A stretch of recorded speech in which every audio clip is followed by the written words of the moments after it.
Currently, there are close to 90 active wildfires burning across Alberta and more than 50 in British Columbia. Now, communities have already experienced evacuations and some homes have already been lost as a result of the fires. The alarming part about this is that we're still very early in the wildfire season. It started late afternoon yesterday. We had very aggressive fire behavior conditions at the time. Initially, the response was with air tankers, initial attack crews. It's been discussed before about these severe and even record-breaking drought conditions that we're in at this point in time, and we're seeing the full fruition of them now in the fire starts that we're experiencing. Most of these are suspected human cause. So for more on what could still be to come across the country, not just out west, I want to bring in David Martell, Professor Emeritus at the University of Toronto, specializes in forest fire management. Professor, we appreciate this. Welcome to the program. Thank you.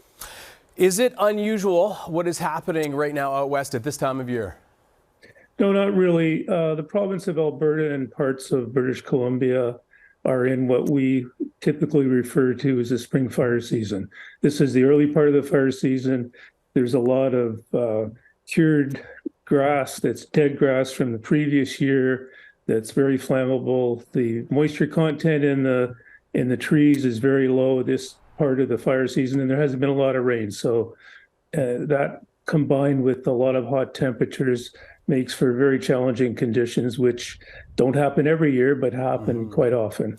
Now, the weather is certainly not helping. Weather being blamed for a lot of it, lightning for some of it, also causes, a lot of people are saying it is caused by humans from various sorts. And now, in terms of that, how would you characterize the response right now?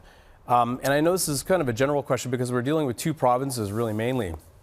But how would you say they are responding at this point, especially with the number of firefighters and resources that they have at their disposal?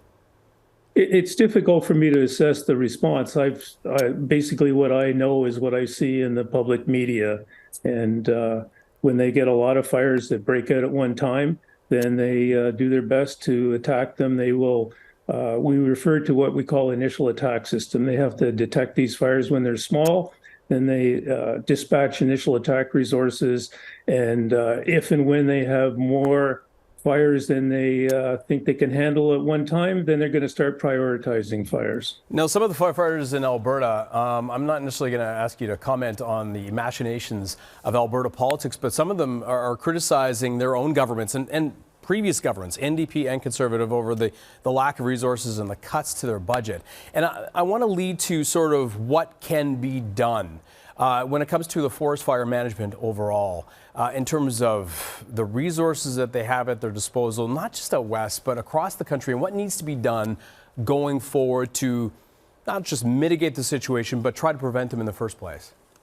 That's very important. An important part of fire management is prevention. So there are prevention programs in place across Canada. The local fire management agencies, which are the responsibility of provinces, all have their own prevention programs. And the key is to encourage people to take care and not to start fires. And most of us get exposed to that kind of message, both when we're in school and as we grow older. From time to time, governments will impose special regulations during particularly hot, dry conditions. They may restrict the use of campfires, some restrictions on industrial activities, that sort of thing. So that's very important. But the next step is fires are going to occur. Fires occur in Canada, both from people and from lightning. And when they occur, it's important to find them when they're very small. So these agencies all have detection systems. In the province of Alberta, they have a lot of lookout towers. People out there would be familiar with them.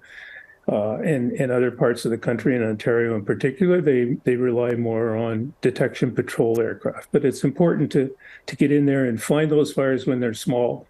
And when they're small, what they're going to do is they're going to dispatch what we call initial attack resources. And that varies by the size and the location of the fire and the values that it's threatened.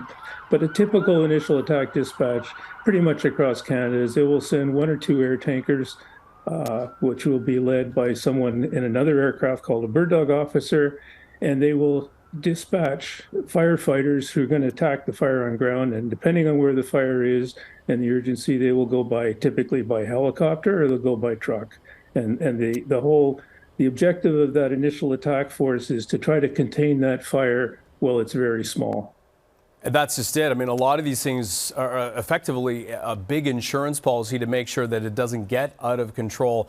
I know this is a difficult question to answer, but as we look forward to the summer and very hot weather, how are we in terms of being prepared to handle what could happen? We have about 30 seconds. Well, I think we're pretty well prepared to handle. It's difficult to predict more than a week in advance what we're going to face, but there are good systems across Canada for exchanging resources and mobilizing them and moving them to where they're needed when they're needed. David Martell, we appreciate your time, and I know this is a story we will continue to follow. It's difficult when it's this early in the season. It's already pretty difficult, very difficult for a lot of people out west. We appreciate this.